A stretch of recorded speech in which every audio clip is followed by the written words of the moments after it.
हाँ जी, जय जय भोले बोले बाबा बाबा जी जी की। की। जय भोले बाबा जय जी की। बोले बाबा जी की। सर, ओम नमः शिवाय यूट्यूब चैनल पे काफी सारी वीडियो देखी थी जिन्होंने आपने कुछ कुछ टॉपिक पे अपने विचार व्यक्त किए थे, उनके बारे में बताया था।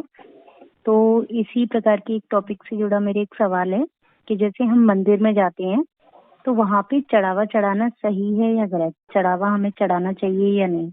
इस बारे में आपके क्या विचार हैं? जी, बहुत बढ़िया, बहुत ही अच्छा सवाल है और इसको लेके मेरे मन में भी कुछ दिन पहले एक क्वेश्चन उठा था और मैंने सोचा था इस टॉपिक पे एक वीडियो बनाऊंगा ताकि मुझे भी ये राय लेनी थी सभी लोगों से कि जो मैं सोच रहा हूँ वो गलत है या सही है, लेकिन टाइम नहीं मिल पाया। पर आपका सवाल बहुत ही अच्छा है, तो इस पे हम चर्चा करते हैं अभी और इसको देखते हैं। फिर जो सभी लोग वीडियो देख रहे हैं, सुन रहे हैं, उनकी राय भी लेंगे और होगा तो जरूर ये कभी किसी ने सोचा नहीं होगा। जो मैं आपको बात बताने वाला हूँ, ये बात जरूर ऐसी है कि मेरे मन में आई है, तो कहीं ना कहीं परमपिता परमात्मा ने ही ये मैसेज मुझे दिया, तो मेरे मन में ऐसा विचार आया। तो विचार मैं सबके साथ शेयर करना चाहता हूँ वीडियो के माध्यम से, और वीडियो सुनने के बाद सभी लोग इसमें अपनी अपनी राय देंगे तो बहुत अच्छा लगेगा, ताकि पता लगेगा कि हम क्या सोच रहे हैं और क्या सही है और क्या करना चाहिए, या जो हो रहा है वो गलत है या क्या है। तो अगर स्टेप बाय स्टेप चले तो देखिए, जितने भी मंदिर हैं, जितनी भी धार्मिक स्थल हैं, चाहे गुरुद्वारा है, कुछ भी है, और वैसे भी मेरा इस बात को कहने का किसी को ठेस पहुंचाने का मतलब नहीं है, ना ही हाँ कुछ जी। ये मतलब है कि हाँ ऐसा नहीं होना चाहिए। मैं तो एक विचार रख रहा हूँ कि मेरे मन में ऐसा विचार आया है, तो क्या ये विचार सही है या नहीं है। तो इस पे आप अपनी राय, मेरा आप सभी से हाथ जोड़ के विनती है, जो भी लोग इस वीडियो को सुन रहे हैं वो अपना कमेंट जरूर करें इसमें, ताकि पता चले कि वाकई ही इसके पीछे क्या कारण है, क्या कारण नहीं है। तो इसमें फिर हम आगे कोई बात कर सकते हैं। तो इसमें सभी का कमेंट होना बहुत जरूरी है, रिप्लाई करना बहुत जरूरी है, ताकि हम समझ पाए कि ये बात सही है, गलत है, या हमारा विचार गलत है। तो देखिए, क्योंकि होता क्या है, सोशल मीडिया एक ऐसा प्लेटफॉर्म है जिस पे काफी सारे भक्त जुड़े हुए हैं, और भक्तों के जुड़े होने से क्या होता है कि हर कोई परमात्मा की भक्ति में किस लेवल तक है, किसके कैसे विचार हैं, ऐसे आपस में एक दूसरे के साथ विचार शेयर करेंगे तो हो सकता है हमें कोई ज्ञान मिले या किसी और को हमारी बातों से अच्छा लगे। तो ये बहुत ही जरूरी है, इसलिए हमें इस तरह की बातें, जो हमारे मन में शंका हो, किसी को मुद्दा बना के या किसी को सीधा नहीं कहना चाहिए, एक बात रखनी चाहिए, जैसे कि अभी बात रखी जा रही है। देखिए, जितने भी मंदिर हैं, धार्मिक स्थल हैं, जो भी हैं, ये इनकी कोई अपनी अर्निंग तो होती नहीं है ना। तो ये चलते तो यही है कि डोनेशन से चलते हैं, भक्तों के द्वारा डोनेशन दी जाती है और उसी डोनेशन से ये संस्थाएं चलती हैं। तो मंदिर बनना या मंदिर का निर्माण करना या कोई आश्रम बनना या भगवान की मूर्ति लगाना कहीं पे, तो या तो कोई सिंगल बंदा लगा दे जिसकी क्षमता हो, या फिर सब लोग मिलके कुछ ना कुछ डोनेशन देते रहते हैं और डोनेशन से ये मंदिर बना के उसमें जो भी कार्य होते हैं चलते रहते हैं। तो हम यही बात कर रहे हैं कि जो डोनेशन होती है, कई बार क्या होता है वहाँ दान पात्र होता है, कई बार क्या होता है लोग शिवलिंग पे ही पैसे रख के चले जाते हैं, कई बार क्या होता है भगवान के चरणों में चढ़ा देते हैं, कई बार भगवान जी के हाथ में लगा देते हैं। ऐसे लोग अपना दान देते हैं और सोचते हैं कि हमने डोनेशन किया। पर मेरा इसमें थोड़ा सा ये क्वेश्चन है कि एक बारी मैंने भी पैसे चढ़ाए, तो मेरे मन में ऐसी फीलिंग आई कि क्या ये सही है या नहीं है। देखिए, हम मानते हैं कि जो भी हमारे मंदिर मस्जिद जो भी हैं, ये हमारे बड़े ही पवित्र स्थान होते हैं, और वैसे हम बात करें तो हम, हाँ, हमारे धर्म में माना जाता है, मतलब 90% लोग ये मानते हैं कि जो भी वेजिटेरियन होते हैं वही लोग पूजा पाठ करें। नॉन वेज खाने वाले जब किसी का मार रहे हैं, किसी को काट रहे हैं, तो उनको ऐसा अधिकार नहीं है, वो पाप कर रहे हैं। मतलब जितने बड़े बड़े गुरु लोग सत्संग देते हैं तो वो कहते हैं मदिरा पान और मीट मच्छी खाने वाले लोग, इनको नरक की प्राप्ति होगी, इन्हें सब भुगतना पड़ेगा, क्योंकि किसी का जान ले रहे हैं ये लोग ना। और मंदिरों में भी कहीं आपको भंडारे में ये सब चीजें नहीं मिलेंगी, वर्जित होती हैं, है ना। शुद्ध चीजें मिलती हैं, शुद्ध शाकाहारी चीजें मिलेंगी आपको। तो मंदिरों में अलाउड नहीं होता है। कोई खाता भी है तो वो नहा धो के मंदिर जाता है कि यार मैंने कल चिकन खाया था या अंडा खाया था, या मंगलवार है अंडा नहीं खाऊंगा, ये है। तो मेरी बात को आप समझ रहे होंगे जो मैं कहना चाहता हूँ, कि इन चीजों को गलत माना गया है, बिल्कुल गलत माना गया है। भले लोग खाते होंगे, उससे फर्क नहीं पड़ता, लेकिन गलत माना गया है। वो मैं ये नहीं कह रहा हूँ जो खाते हैं वो गलत है, मैं बता रहा हूँ कि संसार की जो सोचने वाली चीजें क्या है। जो अपने ग्रंथ हैं हाँ, उनमें इन सब चीजों को कुछ लोग गलत माना प्याज को गया भी गलत मानते हैं, लहसुन को भी गलत मानते हैं। तो मांस खाने वाले कई कहते हैं कि नहीं, ये तो देवी देवता भी खाते हैं, तो भैरव बाबा को भी चढ़ती है। तो ये अलग अलग राय है। पर लेकिन मैं सिर्फ इतना कहना चाह रहा हूँ कि जो आप पैसा चढ़ाते हैं, करेंसी चढ़ाते हैं, अब इसके लिए मैं आपको एक एग्जांपल देता हूँ। सपोज करो कोई मेरे जैसा इंसान किसी मीट शॉप पे गया, उसने वहां से मटन लिया या चिकन लिया और 500 रुपए का नोट दिया, तो नोट दिया मैंने 100 रुपए का लिया, उसने मुझे 400 रुपए वापिस किए। वही 400 रुपए में वापिस आया, मैं कहा चलो यार प्याज भी लेता चलूं, मैं बनाना है तो प्याज भी लेता चलूं। मैंने वो 400 में से 100 रुपए उस सब्जी वाले को दिए, उस सब्जी वाले ने मुझे प्याज दे दिया। वहीं पे आप भी थे, आप भी मंदिर की तरफ जा रहे थे, आपने कहा भैया 500 के छुट्टे दे दो, या कोई सामान लिया, उसने वही नोट आपको दे दिया। तो ये बताओ उस नोट में जब वो बंदा उस चीज को काट रहा था तो खून या गंदगी जो भी XYZ जो उसके मांस के हार लगे हुए आते वो उस नोट में भी लगे थे, और हो सकता है कोई छोटा सा पीस भी लगा हो उसमें, या खून लगा होता है, और वही आपके पास पहुंच गया। वही आप घर से बड़े शुद्ध होके निकल रहे हैं कि मंदिर जा रही हूँ नहा धो के बिल्कुल पूजा वूजा करने, और वही नोट आपने मीट वाला अपने हाथ में ले लिया, और वही नोट जाके आपने भगवान के चरणों में चढ़ा दिया। तो आप खुद सोचो मतलब। और ऐसे दुनिया में बहुत सारे ब्राह्मण हैं, बहुत सारे गुरु हैं जो अपने आप को मतलब सात्विक हैं, बिल्कुल कुछ नहीं खाते हैं, लेकिन जाने अनजाने में करेंसी उनके पास ऐसी आ रही है जिसमें खून मांस लगा हुआ है। किसी को नहीं पता नहीं कि ये नोट कहाँ से आया।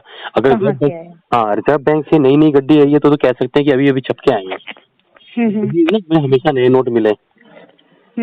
और जो बेचारा जो भी मतलब बंदा मीट की शॉप चला रहा है वो भी तो उसको काट के पैसा जमा कर रहा है, 50-60 हजार रुपए किसी आगे बकरी वाले को दे रहा है, फिर बकरी खरीद रहा है, वो आगे किसी की दाना पानी जहाँ से ले रहा है वहां दे रहा है, तो पैसा तो वही घूम रहा है। एक ही पैसा हर इंसान के पास जा रहा है। हाँ जी। वो मीट वाले के पास भी है, वो पंडित के पास भी है, वो भगवान के चरणों में भी चढ़ रहा है। तो हम ये लोग जो मानते हैं कि हम बहुत शुद्ध, तो इसमें भी हमें कोई शुद्धिकरण करना चाहिए कि हम या तो ऑनलाइन ट्रांसफर करें पैसे को, या उस समय हम पैसे को हाथ ना लगाएं। देखिए सरासर पता नहीं वो किसकी शॉप। और दूसरा क्या है, कई बार कुछ लोग इस करेंसी को पता नहीं कहाँ कहाँ रखते हैं छुपाने के चक्कर में। जैसे कई लोगों को सुना है जूतों में डाल देते हैं कि जूतों में छुपा लो, कोई चोरी रात को जा रहे हो तो पैसे को जूतों में छुपा लो, नहीं तो कोई चेकिंग करेगा तो पकड़ा जाएगा, कोई छीन लेगा पैसे। कुछ लोग मतलब कपड़ों के अंदर डाल लेते हैं ताकि कोई वहां हाथ नहीं लगाएगा तो पैसे को वहां डाल लो। पुराने एक चुटकुले बना करते थे कि पैसे के नोट को कहाँ रखा गया है, तो लोग ब्लाउज में भी डाल देते हैं पैसे को। पुराने लोग हैं वो कहते हैं कि आगे जेब तो होती नहीं है लेडीज के पास, तो ब्लाउज में डाल दिया, किसी ने मतलब कहीं भी डाल देते हैं, वो सब समझदार हैं। मेरा कहने का तात्पर्य है करेंसी एक है लेकिन ये कई जगह से होके आ रही है, कई जगह से हो रही है। और फिर लोग आप वाइन शॉप पे गए, वो वाइन वाला अपना दारू भी बेच रहा है और अपना खा पी भी रहा है, उसने भी वही हाथ लगाए। हाँ जी। और वाइन शॉप से भी नोट घूम के आ रहे हैं आपके पास। तो चलो वाइन शॉप होगी, ये मांस मच्छी खाने वाली अलग कैटेगरी होगी, तो इनके तो चलो कोई बात नहीं, नोट कहीं जा रहे हैं इनको फर्क नहीं पड़ता है। लेकिन हाँ जो लोग पूजा पाठ के मार्ग पे हैं और जो मतलब इन चीजों से दूर हैं कि हम बिल्कुल शुद्धिकरण का इस्तेमाल करें और मतलब इन चीजों से दूर हैं, तो उनके लिए बहुत बड़ा क्वेश्चन है कि उनके साथ ये चीजें कैसे हो रही हैं। और चलो वो जाने अनजाने में गलत हो रहा है। अभी तक ना जो खाने वाले हैं वो इस तरह का प्रमाण देते हैं कि ये सब खाना ठीक है, भगवान ने खाने के लिए बनाया है ना। और जो नहीं खाने वाले वो कहते हैं कि हाँ किसी की जान नहीं लेनी चाहिए, बिल्कुल उनको भी जीने का हक है, उनको भी जीने का हक है ना। तो ये बहुत सारी चीजें, हाँ हर किसी की अपनी अपनी राय है। अब कहने को तो मतलब बहुत, अब चमड़े से बनी हुई चीजें हैं तो कोई चीज मरेगी जब भी तो उसका चमड़ा काट के लिया जाएगा, तो उसके हम जूते भी पहन रहे हैं है ना, चमड़े की जूते भी पहन रहे हैं, जूते हैं, बेल्ट बहुत सारी कर रहे हैं। हाँ टूटियों में चमड़े की वाशर यूज होती है, कहीं पे टैप में, कहीं अब रबड़ की आनी शुरू हो गई है। लेकिन अगर आप बहुत डीपली जाएंगे तो बहुत सारी जगह चीजें ऐसी हैं जहाँ पे हो रहा है। पर हाँ उसमें यह है कि जितना मनुष्य बच सकता है, जहाँ मजबूरी है वो तो मजबूरी है ही, लेकिन जितना मनुष्य बच सकता है उतना जरूर बचे। तो ये तो बहुत मतलब गहरी लंबी बात हो जाएगी अगर इस टॉपिक पे बात करते रहे।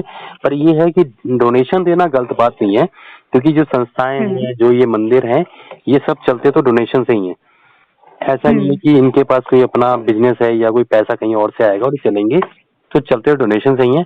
पर मेरा कहना ये था जो भी हम पैसा मंदिर में चढ़ाते हैं या दान पत्र में डालते हैं और उन लोगों ने कभी मीट को छुआ भी नहीं या उन्होंने कभी मांसाहार को छुआ भी नहीं, बहुत दूर दूर तक उनका कोई रिश्ता नहीं है उन चीजों से, और अपने आप को पवित्र मान रहे हैं, तो ये करेंसी बहुत जगह से घूम के आ रही है।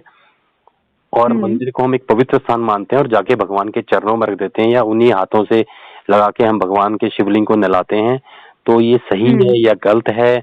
अगर ये गलत है तो आज तक इसका पाप मनुष्य को क्यों नहीं मिला, और ये सही है तो कैसे सही है? या आज तक किसी भी बड़े विद्वान ने या बड़े मतलब पूजा पाठ करने वाले मनुष्य ने या साधु संतों ने इस पे कल्पना क्यों नहीं की? क्योंकि पैसे तो वो भी रखते हैं, ठीक है, मीट मच्छी अंडा शराब नहीं खाते वो, पैसे तो करेंसी तो उनको भी चाहिए ना कहीं जाना है तो मंदिर में भी पैसा रहता है। हो सकता है बकरी वाले ने पेमेंट की हो किसी को, अब मेरे पास पेमेंट आए कहीं से 20,000 रुपए, पता चला वो पीछे से कोई बकरियां कट के आई हैं, उसकी पेमेंट आई है। तो बात ये है कि चलो उसने तो मैंने लिए अच्छे काम के लिए, पर ये है कि उसमें खून लगा हुआ है, कहीं मांस के कुछ लगे हुए हैं, तो मैं कोई नोट तो साफ थोड़ी करूंगा, धोखे खोल लूंगा नोट में या सेंटर करके खोल लूंगा। तो मेरी एक राय है, क्या ऐसा मेरा ये विचार है, हो सकता है मेरा विचार भी गलत हो, मेरे दिमाग में गलत विचार आया हो, तो मेरी आप सभी से हाथ जोड़ के विनती है, क्या जो मैं विचार की बात कर रहा हूँ ये सही है, या आपकी इसमें क्या राय है? आप अपनी राय अवश्य बताएं। जो आप अपनी राय बताएंगे उस पर एक वीडियो आगे फिर बनाएंगे, ठीक है? क्योंकि इस बात को जितना आप, मेरा टॉपिक तो मेन समझ के होंगे कि जो करेंसी है कहाँ से होके आती है, और वही भगवान के चरणों में, वही आपके हाथों में, वही आपके पर्स में, वही जब आप दिवाली पे लक्ष्मी जी की पूजा करते हो तो उसी थाली में या अपने मंदिर में, या किसी का टीका कर रहे हो, पूजा कर रहे हो, कुछ भी लगा लो, पैसे तो वही है। आरती लेते हैं तो आरती के टाइम कहीं से भी आरती में तो सबसे पवित्र चीज में, और जिसको आप सबसे अपवित्र मानते हो, उन दोनों का मिश्रण कर रहे हो। तो इसके लिए अपनी राय जरूर दें, और इस वीडियो को इतना शेयर करें कि हो सकता है कोई विद्वान व्यक्ति या कोई इस बात पे सुने और इसका कोई हल निकले, क्योंकि सबको मालूम है पैसा सबकी जरूरत है, पैसे के लिए कोई मना नहीं करेगा। हाँ जी। सामने नहीं लेगा कसाई से, पर घूम के वही पैसा खून लगा हुआ आ रहा है बकरे का तो ले लेगा। अब हर बार तो नहीं पैसा निकाल के हाथ धोते हैं, अर्जेंट से घर में बैठे हुए हैं, किसी ने 10 रुपए मांगे, 10 रुपए देके थोड़ी हाथ धोएंगे, फिर खाना खाने लपड़ेंगे, कहीं ना कहीं शरीर में भी जा ही रहा है। तो ये बहुत गहरी बातें हैं, आप इसको समझिएगा, सोचिएगा, और अपना कमेंट जरूर कीजिएगा। कमेंट आप नहीं कर सकते हैं तो मेरा नंबर है 9891999236, इस पे मुझे वॉइस नोट भी छोड़ सकते हैं आप, ताकि जिससे मुझे पता चले कि आपके क्या विचार हैं। ठीक है जी? ठीक है। अगर इस वीडियो से या मेरी बातों से किसी के दिल को ठेस पहुंची हो तो उसके लिए मैं हाथ जोड़ के माफी मांगता हूं, क्योंकि विचार है, क्योंकि आज तक आप करते आ रहे हैं, लेकिन अब आपकी आंखें खुली तो आपको लगेगा ओहो इतने सालों से हम यही करते आ रहे हैं, तो ठेस पहुंच सकती है। हो सकता है किसी को मेरी बात बुरी लगी हो, किसी के पास ऐसा पैसा आता हो, पैसा आना बंद हो जाएगा तो उसे लगेगा हाँ यार ये तो गलत कह दिया इसने, तो हो सकता है कुछ हो सकता है। कौन सी चीज कहाँ से आ रही है, शुद्धिकरण की हम बात करते हैं तो शुद्धिकरण के लिए कौन सी चीज कहाँ से आ रही है कुछ नहीं कर सकते। और करेंसी तो पता नहीं 1 10 का नोट कितनी जगह घूम के आपके पास पहुंच रहा है ना? तो मेरे को तो इसके बारे में ज्ञान नहीं है, आपके पास हो तो आप जरूर बताएं। ठीक है जी? ठीक है जी। ठीक है सर। जय भोले बाबा। जय भोले बाबा जी की। जय भोले बाबा जी।